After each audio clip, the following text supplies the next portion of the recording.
Houve um acidente e um avião caiu dentro da então União Soviética, alguns quilômetros perto de Moscou. Na época, década de 80, era a União Soviética ainda. E daí houve aquela grande mobilização do Exército Vermelho em torno daquele acidente.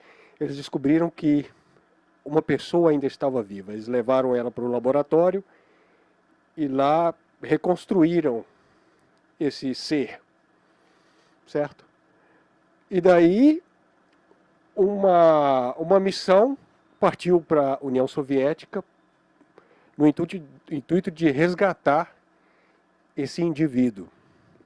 Chegando lá, eles se meteram em algumas confusões lá, até que encontraram um agente da KGB que disse que a pessoa que eles estavam procurando, na verdade era um americano, estava num laboratório soviético.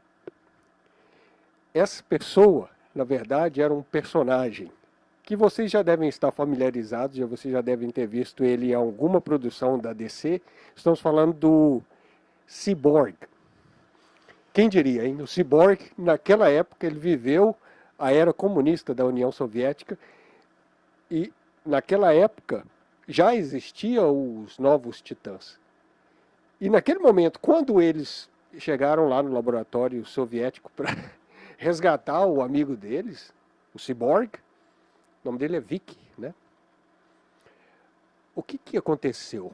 Os cientistas soviéticos disseram que o Vic, o Cyborg, que foi reconstruído agora com tecnologia comunista da União Soviética, não poderia deixar o país, porque as peças que eles usaram nele pertenciam ao governo soviético, ao povo da União Soviética. E assim começa um conflito entre americanos e soviéticos nos quadrinhos, que era muito comum na década de 80, durante a Guerra Fria. E é através dos quadrinhos que muitas pessoas, quando criança, né, tinham algumas aulas de história, sabia a respeito dos conflitos que aconteciam pelo mundo afora. Por exemplo, a Guerra Fria,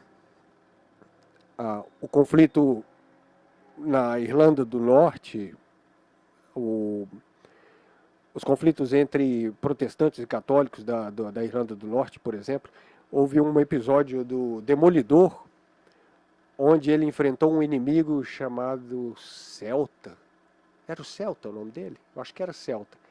Esse cara, ele era uma espécie, um assassino do IRA, Exército Republicano Irlandês, que estava nos Estados Unidos numa missão terrorista e acabou tendo que enfrentar o Demolidor.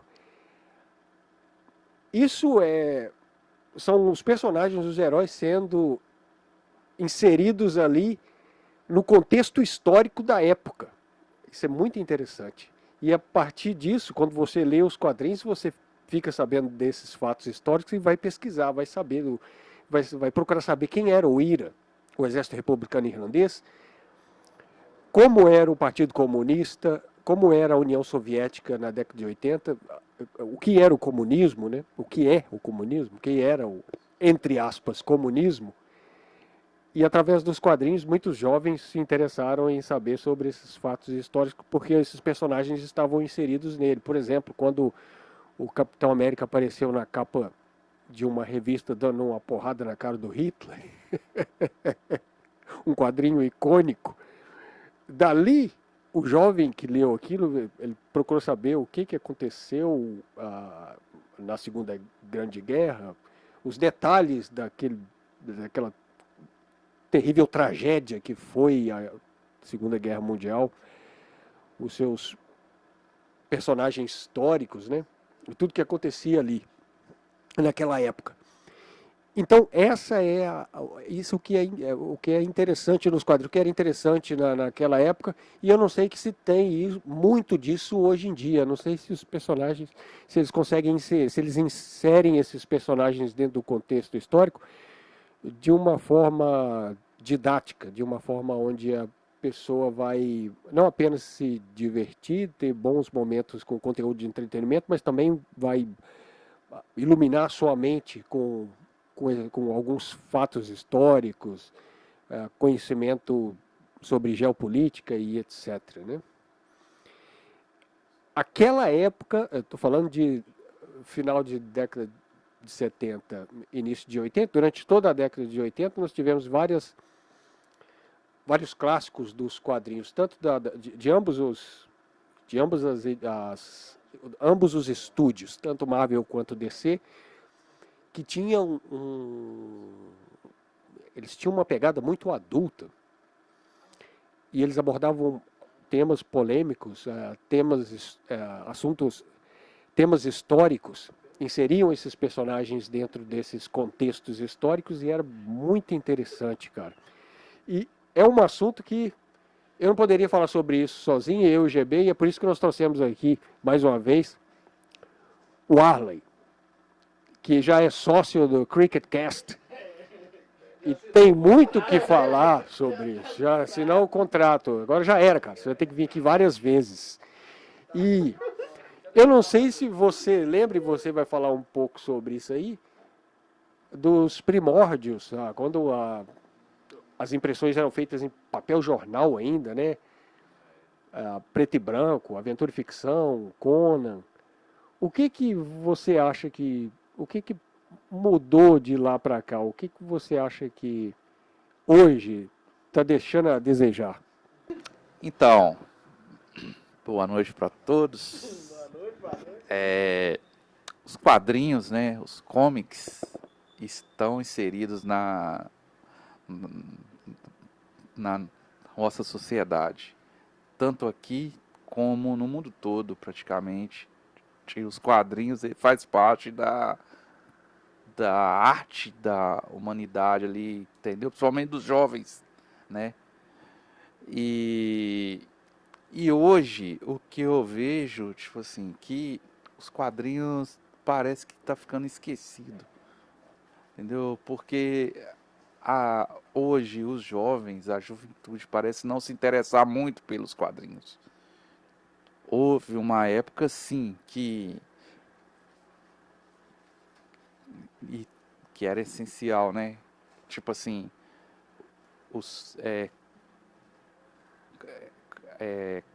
como o Rob falou, né?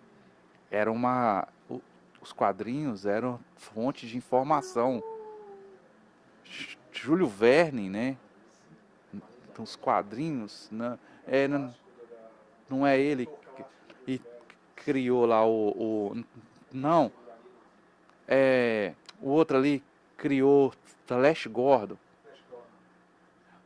Os desenhos do Flash Gordon ali, dos foguetes, das naves, a NASA pegou algumas informações daquelas criações, entendeu? Eram verdadeiras fontes de informações, entendeu? E os quadrinhos, eles foram com a época, entendeu? Na época de 70, era uma época mais o que? Científica. Os quadrinhos, eles seguiu aquela parte científica. Houve na época de 80, que é uma época onde, por exemplo, Nova York era muito violento, os quadrinhos ficaram urbanos, como Frank Miller com o Batman, com o Demolidor. Aí chegou hoje parece que os quadrinhos em geral, ele parece estar perdendo a essência, tipo assim, que é o que? Comunicar entre o jovem e o que está acontecendo ali.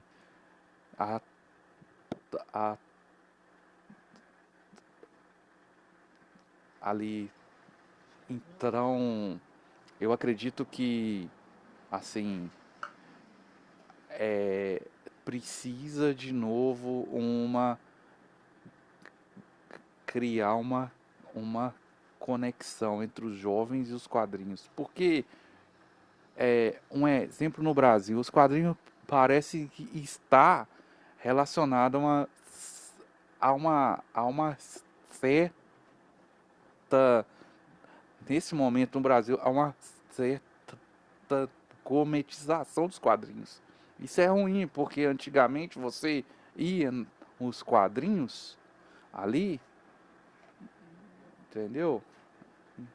E achava ali sua história ali por um preço acessível, entendeu? E eram muitas tiragens, saíam muitas tiragens. Hoje, assim, hoje, né? Um exemplo hoje, o quadrinho, ó, capa dura, né? Bonito, papel crochê.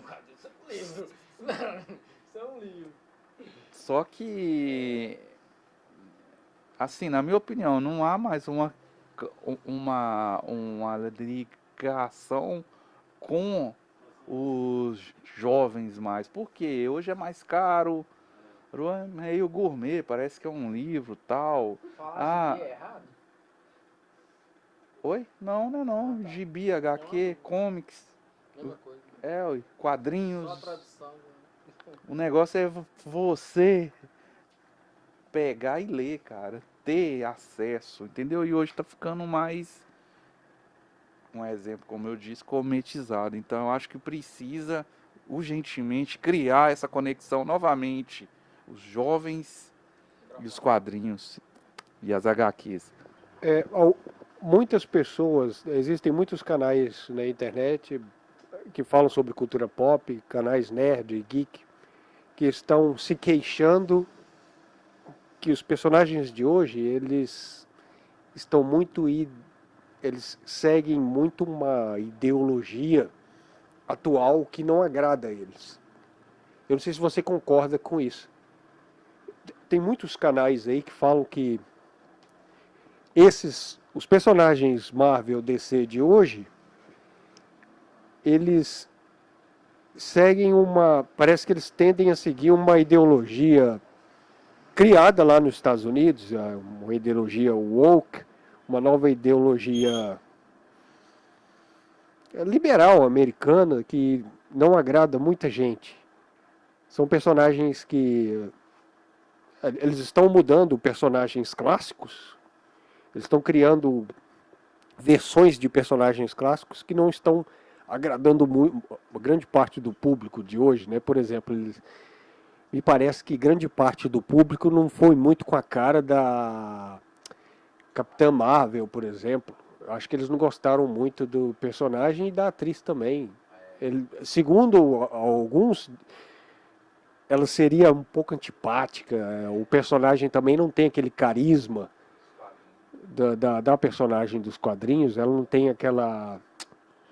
Ela não é tão feminina quanto a dos quadrinhos. Eu lembro que a Capitã Marvel dos quadrinhos clássicos, inclusive ela até fez uma participação numa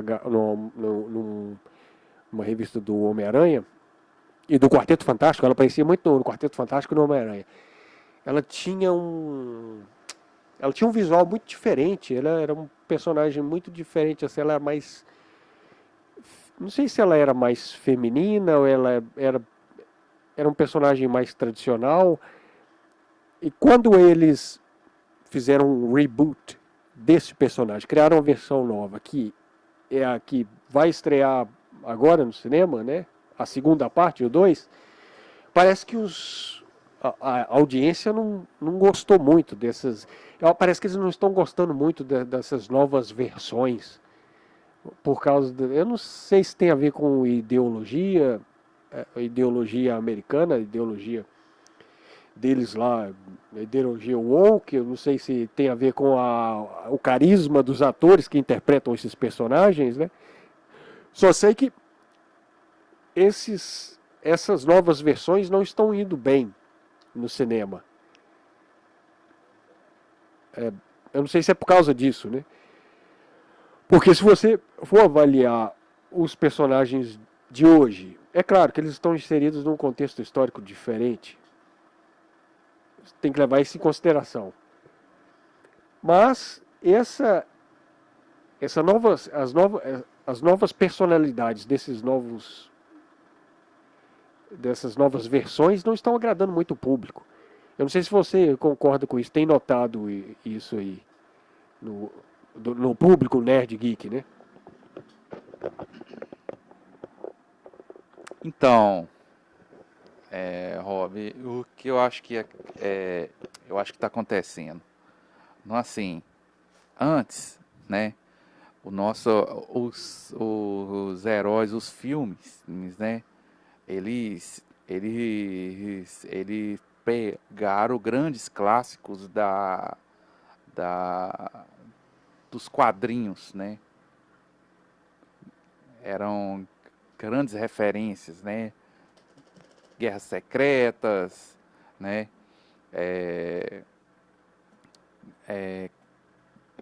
Um exemplo, Guerra Infinita. É referência, é um clássico. Então, aí eles pegaram tudo ali que podia, sugaram o máximo, né? Sugaram o máximo e levaram pro cinema. Mas, né? O máximo que podia sugaram. Ali do Batman, ano 1, do Hulk, pegaram ali, Guerra, War, Hulk ali, Guerra do Hulk ali. E aí, cara, eu acho que é o seguinte,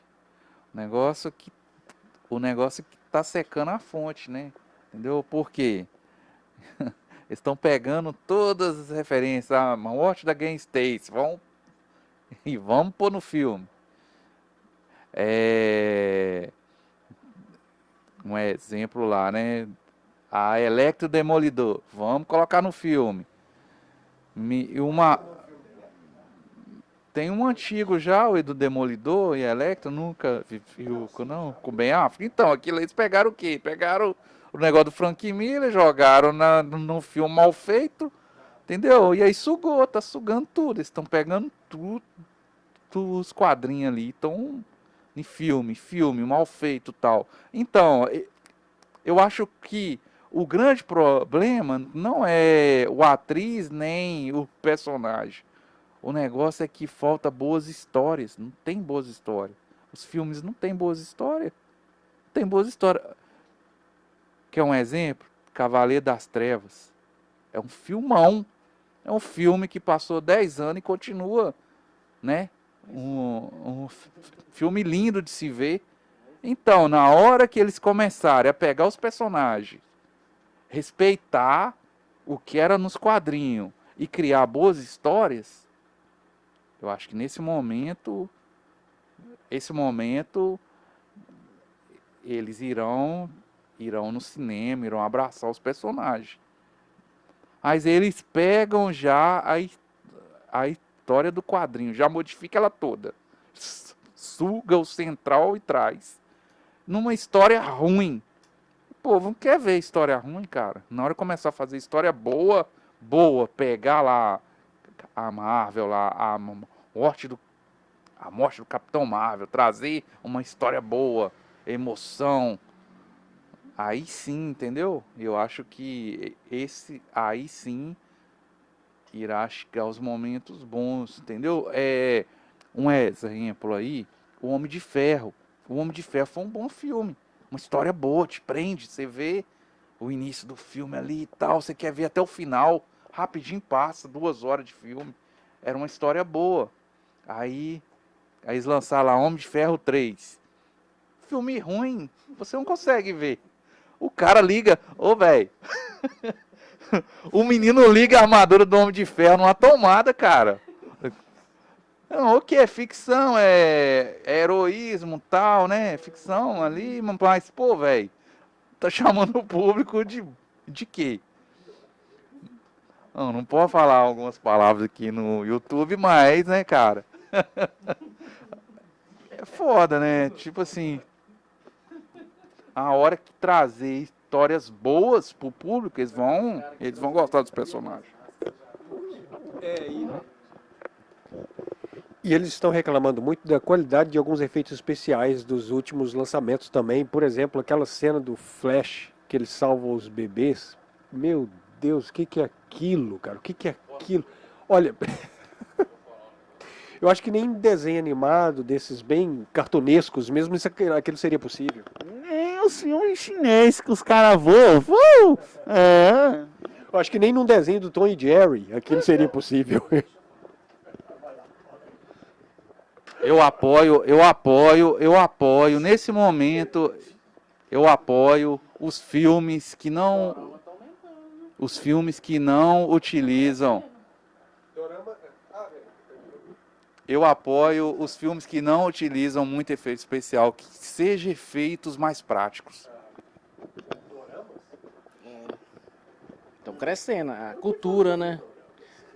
É mais drama, né? Dorama é drama, mas não é minha praia, não. Mas eu acho que vocês estão um pouco... Mas os filmes, os negócios do doramas é coreano, né? Não, moço, tá abrangendo tudo agora. Dorama é o quê?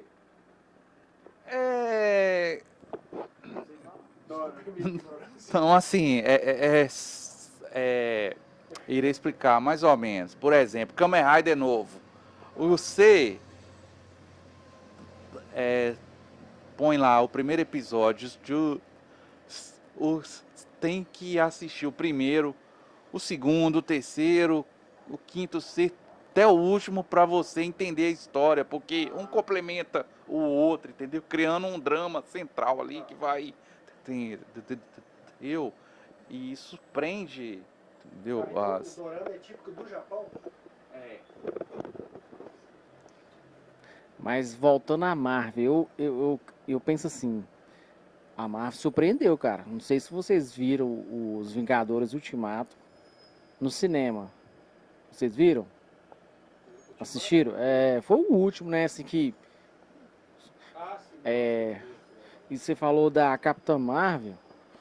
Pô, beleza, o filme dela não foi assim, aquela coisa e tal, a história, né? Vocês estão falando sobre roteiro também. Vocês têm que ter cuidado com isso.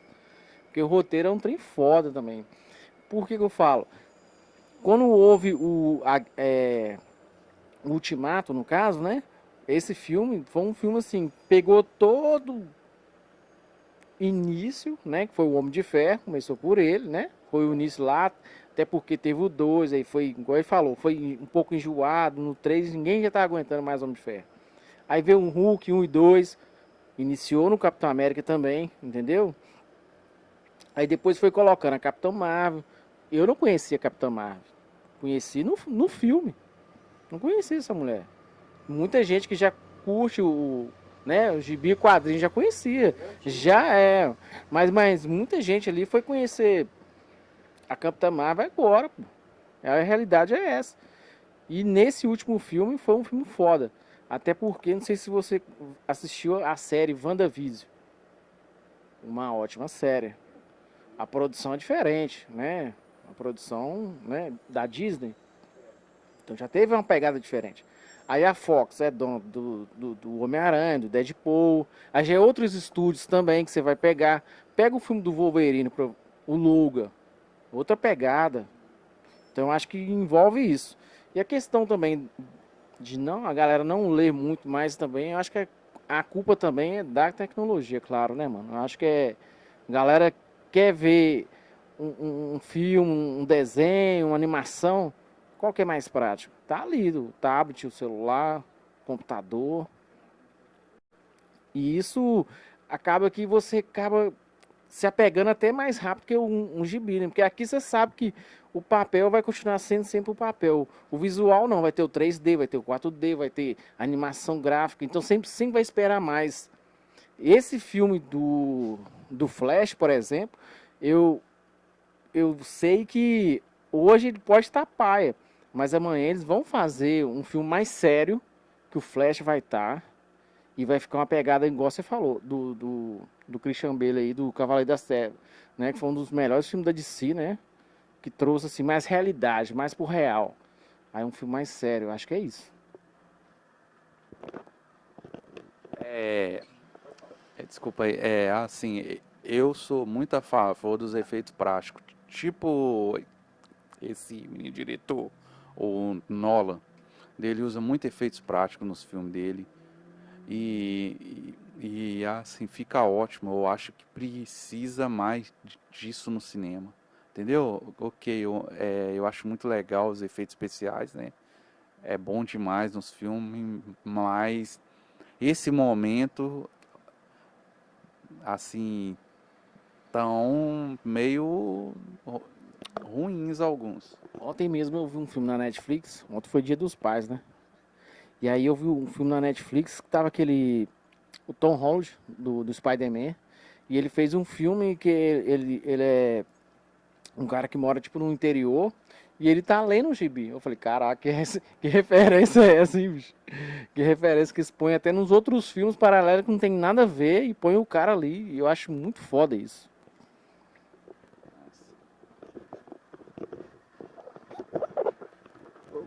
Pois é, mas o que eles estão se queixando, né? Porque existem. Eu não sei se isso é algo novo ou já existiu há um tempo atrás.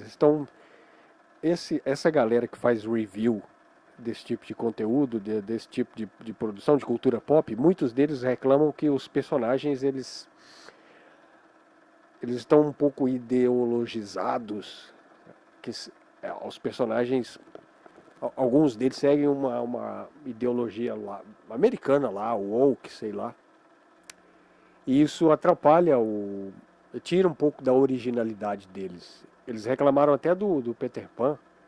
Saiu um novo Peter Pan, eu assisti o novo filme do Peter Pan. Aí tem um momento crítico lá que pois é, aham. Eu não gostei, não. Eu não gostei. Woke, né? Aham. É, um exemplo assim. Não, assim, Peter Pan, né, cara, foi uma decepção, né? Sinceramente, a Disney ali. O Peter Pan, cara, ele leva tapa na cara. Ele simplesmente desconstrói o personagem. Entendeu?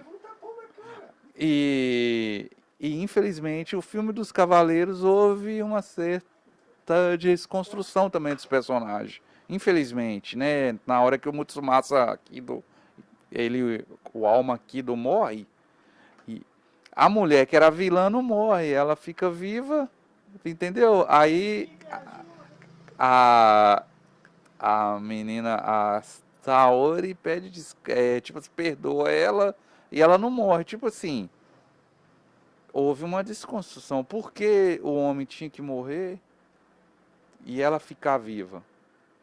Entendeu? Era Saori quem? Entendeu? Entre outras coisas assim que ocorrem no filme que eu acho que não precisava, entendeu? Acontecer. O que ocorre é um certo anacronismo quando eles escrevem o roteiro. O roteirista. Você já falou de ninguém morrer, entendeu? Não, o roteirista, no roteiro, ele cria situações completamente fantasiosas. É uma fantasia dentro de outra.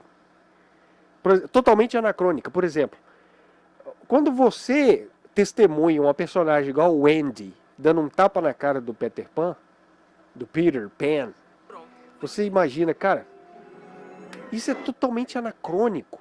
Porque uma garotinha do século 17 ou 18, ali é uma Londres de época, né? Uma Londres do século 18 ou 17, não sei. Aquilo ali é impensável. Uma garotinha daquela sociedade, ela não era educada para fazer isso, para dar tapa na cara de homem. Aí você fala, mas você está sendo machista. Não é ser machista, eu estou falando da época, do contexto da época, que dali não era possível. Você está me entendendo? Uma garotinha do século de Londres, lá do século 17 ou 18, dando tapa na cara do menino. Aquilo ali é completamente absurdo, anacrônico, mas porque quando você testemunha, quando você vê um personagem lá não sei se vocês assistiram, Megan, aquela boneca que é uma inteligência artificial e tudo. A Megan, pois é, no filme da Megan, A menina que é a protagonista. É um filme. É uma bobeira também. O roteiro é uma bosta. Mas é bem feito. Eles fizeram uma prótese nela bem feita. Mas ali, nós temos uma outra cena de tapa na cara. Essas meninas estão gostando de dar tapa na cara dos outros, né?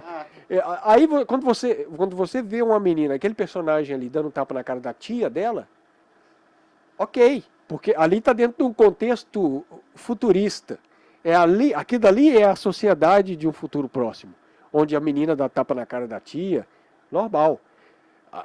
Agora, quando você mostra um personagem de época, ou mesmo que seja da década de 70, 80, dando um tapa na cara da tia, isso é totalmente anacrônico, cara. Pra você ter ideia, minha avó me batia só de eu pensar em bater na cara. Se eu pensasse em bater na cara da minha tia, dar um tapa na cara da minha tia, eu levava um soco da minha avó. Eu tava lá de boa assim, de repente eu levava um supapo da minha avó. Eu falei, vó, por que a senhora me bateu? É porque você pensou em bater na sua tia. Se você fizer isso, eu quebro o seu pescoço. Eu quebro o seu braço, sua mão e seu pescoço. Só de eu pensar, ela me dava um pescoção, que eles falavam, né, pescotapo. Agora você vê uma menina daquela época, naquele contexto, dando tapa na cara dos outros. Totalmente anacrônico, cara. Não faz o menor sentido. Esses roteiristas estão cheios de ideologia woke, né? É porque esses roteiristas, eles querem assim, colocar a agenda deles, entendeu? Eles querem colocar a agenda que eles carregam nos filmes, entendeu? Forçar algo. Quer um exemplo? Um filme que fez um sucesso danado foi Homem-Aranha, o último agora, Homem-Aranha, Longe de Casa, é esse? O último. É, esse aí, Homem-Aranha de Volta pra Casa.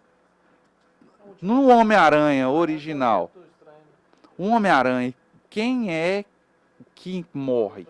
É o tio Ben, não é? Homem-Aranha de Volta pra Casa. Quem é que morre no filme? A tia do Homem-Aranha, desconstruindo as histórias. A origem, pra quê? Entendeu? Pra quê? Mas não sei o que. Cara, o Homem-Aranha, o Stan e Steve Dix criaram ele ali pra ser um nerd, né? Que vivia com a tia May e o tio Ben. E o tio Ben, ele morre pra criar aquela famosa frase, assim, né? Aquela fala icônica, né? Grandes responsabilidades. E eles simplesmente tiraram isso. O Manuel Gomes. Vai ter o filme do Besouro Azul. Aí o Manuel Gomes, ele fez. O Azul Besouro. Se for, tem que criar novos personagens, então, histórias originais. Vai mexer com o personagem que já está criado. Isso irrita os fãs, a audiência, né? Porque. O super-homem sabe que é um homem de ferro, né? Aí ia virar gay, aí eu não duvido nada. Vai ser um homem de ferro, né? O que acontece nos quadrinhos atuais, entendeu? Se eu te contar o que acontece nos quadrinhos atuais, você já pode pôr aí na sua lista, então. Porque a maioria já são... O Robin mesmo, acho o Jim Drake, agora ele assumiu que ele é bissexual, né? Você falou O Robin... Não, o Robin Jim Drake. Jim Drake. É o... entendeu? Ele assumiu... Não é várias versões. Os Robins existe lá. É o Robin de Drake. Aí hoje ele é o Red Robin, né? Aí o outro Robin hoje é o Damian Wayne, que é o filho do Batman. O outro hobby, que é o Dick Grayson, é o Asa Noturna. Tem um multiverso com a Marvel e DC, não tem? Tem o Almagma. O Almagma. Eles criaram, tipo assim, uniram vários personagens. De um exemplo assim, era o Wolverine com um outro cara lá. E criou um herói. Entendeu? E há também uma outra versão onde o Stan Lee, ele recria o personagem da DC. Ele recria um novo Batman, um novo Superman, uma nova Mulher Maravilha. É massa. A história é interessante. E a Mulher Maravilha brasileira? É, tem ela, né, agora, né, que saiu. É a... O que aconteceu? Não, ela ainda tem ela. Só que eu acho que tá aparecendo esporadicamente agora. Nas HQ. É porque hoje os quadrinhos americanos, eles funcionam assim. Eles criam uma série, né? Aí inicia lá, número 1. Número 1, anuncia número 1, nova Novo Rei Bolt. Novas histórias irão recomeçar o universo da Marvel. Aí número 1, aí lança a 1, a 2, a 3 e a 4. Aí é um exemplo, a 1 ela vende muito, vendeu muito. Aí a 2 já vende mais ou menos, a outra vende mais ou menos, a 4 vende mais ou menos. Aí um exemplo, fica um ano lá, entendeu? Um ano essas edições. Número 1, 2, 3, 4, aí ok. Aí a última fica ruim, né, de venda. Aí eles falam assim, é hora de revoltar de novo. Aí no outro ano, novo universo não sei o que. Aí a número 1 vende lá em cima. Aí 2 cai de novo, vai caindo. 3, 4, aí cai de novo. Aí eles, novo Reboot. E assim vai levando. A1 é a que explode de vendas, porque a número 1 geralmente para colecionador, né? Compra e guarda. Oi? E essa 1 tem vários. Aí muito. Cada rasga, se perde, aí quem fica. Tem. Eles usam um número especial, de onde um exemplo, assim, as 1000 primeiras, ela tem um valor maior do que, né? Eu não gostei do uniforme dessa nova Mulher Maravilha. Me parece que ela é uma índia brasileira, uma índia do Amazonas, né? Mas o uniforme dela não ficou muito... não gostei muito do uniforme dela. Ficou muito, não sei se moderno, muito fora do padrão de uma índia brasileira. Mas você sabe que essa você acabou de falar aí da roupa dela, da Amazonas, você sabia que antigamente as escolas hoje não ensinam isso, né? Mas fala das mulheres amazonas, né? Aí não ensina não, na escola não ensina isso não. Aí tipo assim, aí eu acho que se inspiraram nessas mulheres, né? Essa Mulher Maravilha aí. Pois é, mas o que não ficou bem claro é porque ela é uma Amazonas uma Amazona e uma Índia brasileira ao mesmo tempo, né? Mas aquele uniforme dela não ficou legal aquilo ali. Eu não sei se... Não faltou, acho que tem muito excesso ali. Eu acho que ela devia ter menos roupa, vamos dizer assim, por ser uma Índia brasileira. Eu acho que o uniforme dela ficou muito moderno, um conceito muito... que não combinou com ela. Não combinou com ela o uniforme. Parece que não vingou porque parece que ele não vendeu quase nada, né? Não sei o que aconteceu. Mas aí essas histórias da Amazônia aí, ninguém fala, rapaz, na escola, né? Por que às vezes se esconde, né, velho? Assim, as mulheres amazonas. As histórias das mulheres amazonas. Deve ter muita coisa, assim, que não pode ser revelada, né, velho? É estranho. Mas aí ela tá muito vestida. Tá muito vestida, né? O personagem devia ter menos roupa, no caso. Mas você lembra nos primórdios lá, eu acho que você não trouxe. Você não deve ter nenhum exemplar dessa, né? Da Aventura e Ficção, por exemplo, que saía em preto e branco. Acho que era antes das revistas do Conan. Tinha umas histórias muito sinistras ali, né, na Aventura e Ficção, que fazia alusão a regimes totalitários.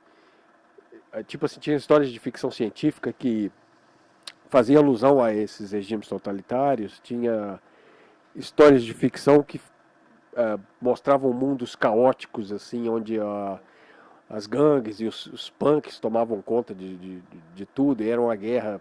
Tinha um personagem estilo Mad Max, tinha um personagem estilo Mad Max que combatia com as gangues lá, que era violento pra caramba, umas histórias violentas pra caramba, que falava de futuro. Aham, falava de um futuro utópico lá, apocalíptico, onde o mundo tinha acabado. Ah, sim, The Purge, eu acho.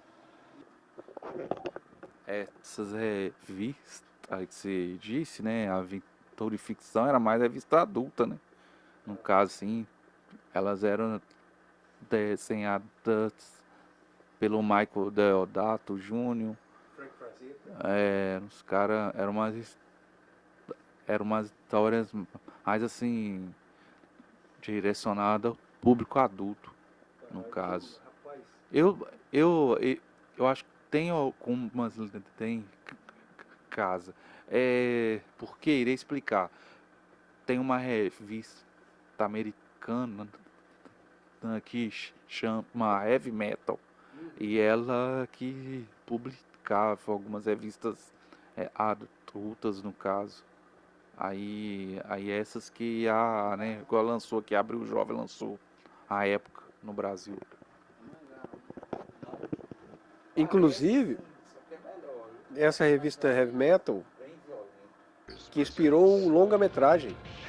Eles gravaram um longa-metragem de animação chamado Heavy Metal, com uma trilha sonora espetacular, os monstros do heavy metal, das bandas de rock e de heavy metal. Pois é. Slipknot, né?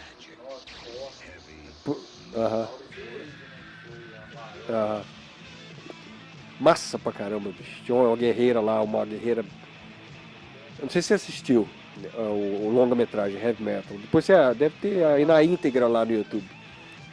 Tem uma guerreira Amazonas lá que. Não, massa demais o longa-metragem. E uma trilha sonora espetacular de heavy metal, bandas de heavy metal mesmo, entendeu? Foi inspirado na revista Heavy Metal. E que. Da época da revista Aventura e Ficção também, era impressa em preto e branco. Tinha umas histórias muito viajadas, cara. Era aquela essência dos quadrinhos, aquilo ali é que deveria retornar. Eles deveriam reviver aquilo ali. Tinha umas histórias fabulosas, cara. Tinha uma história de ficção científica lá, onde um cara, um terrorista, ele sequestra uma nave lá com os alienígenas, ele mata os alienígenas e desce num planeta florestal. Assim, o planeta era só mata. Todo tomado por mata, um planeta florestal. Aí esse planeta ele é vivo, ele é consciente. E dele, do meio do mato, sai uma mulher lindíssima lá, nua. O próprio planeta cria uma mulher como se estivesse criando, entendeu? Como se fosse uma criação bíblica. Uma coisa fenomenal, uma arte fabulosa, cara. Em preto e branco. E a mulher, porque o planeta conseguia entrar em contato, assim, conseguia meio que ler a mente do cara, né? Saber o que ele estava querendo. E aí a mulher começa a seduzir ele. Ali vai seduzindo ele ali. E ele tira o traje espacial, começa a transar com a mulher, de repente o planeta começa a envolver ele, a vegetação do planeta começa a envolver ele e devora o cara. E, tipo, o planeta usa a mulher para seduzir ele. É tipo o planeta vivo, né? Aquela vegetação ali, aquela flora toda viva ali, seduzindo o cara, depois se alimenta dele. Impressionante, cara. Uma arte impressionante. Na nossa próxima live eu vou procurar algumas dessas revistas para trazer aqui para você. Mas, bom, hoje valeu a pena, né? Porque nós fizemos a live também com o nosso amigo, o influenciador Fê Camargo. E valeu a pena, foi massa demais fazer a live com ele. E Mas eu queria falar, tá, assim que eu acho que hoje o cinema ele precisa resgatar um pouco dos anos 70, 80 ali dos quadrinhos, principalmente dos anos 80. Houve muita coisa boa ali, Neil Adams, Chris Claremont, Alan Moore, entendeu? Acho que é hora. Eu acho que vai haver uma renovação, entendeu? Porque hoje os filmes caíram muito, né? Hoje, no caso, Carro-Chefe é a Marvel, ela caiu muitos filmes esse ano passado foram bem fracos, junto com a DC também. Precisa trazer essas referências maiores. Tipo assim, como eu comecei na live, eles sugaram os quadrinhos, mas assim, com roteiros ruins. Eles precisam pegar as referências, mas com roteiros bons agora. pois é. E criar entretenimento, puro e simples, assim, desprovido de ideologia. É claro que as ideologias existem e não podem ser ignoradas. Mas quando você usa e abusa dessas ideologias, você acaba irritando o público, né? O público quer ver o entretenimento puro e simples, né? Meio sem. Onde há um certo público, corresponde a algum, mas esquece Esquece do outro, né, cara? Mas a verdade que eu acho, assim, minha opinião, mas a verdade é que eu acho que essas ideologias aí estão irritando os dois lados, porque nenhum outro lado tá gostando do que tá vendo. E realmente, cara, tá faltando roteiro, cara. Olha você ver esse Homem-Formiga, esse último aí. Ah, pelo amor de Deus, cara. Modok acabar. Ô, cara, nossa. E e a DC não escapa também não, cara. Shazam mesmo nos quadrinhos é tão legal. Aí fizeram aquele filme, tipo assim, parece que o diretor ele não entendeu o herói. Tipo assim, o Shazam é uma criança. A hora que ele vira o herói, ele vira um herói verdadeiro ali e tal, e fica mais sério. Não, eles fizeram uma criança séria e o herói bobão. Tipo assim, entendeu? Não tão. Eles precisam sugar os quadrinhos de forma correta, cara. Eu acho que isso aconteceu a mesma coisa com o Spider-Man também, né? A galera no início, quando viu o Tobey Maguire, né?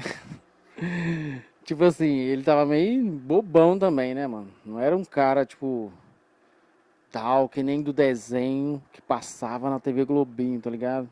Você lembra desse Spider-Man? Parece que até o Blade aparece nele, eu acho.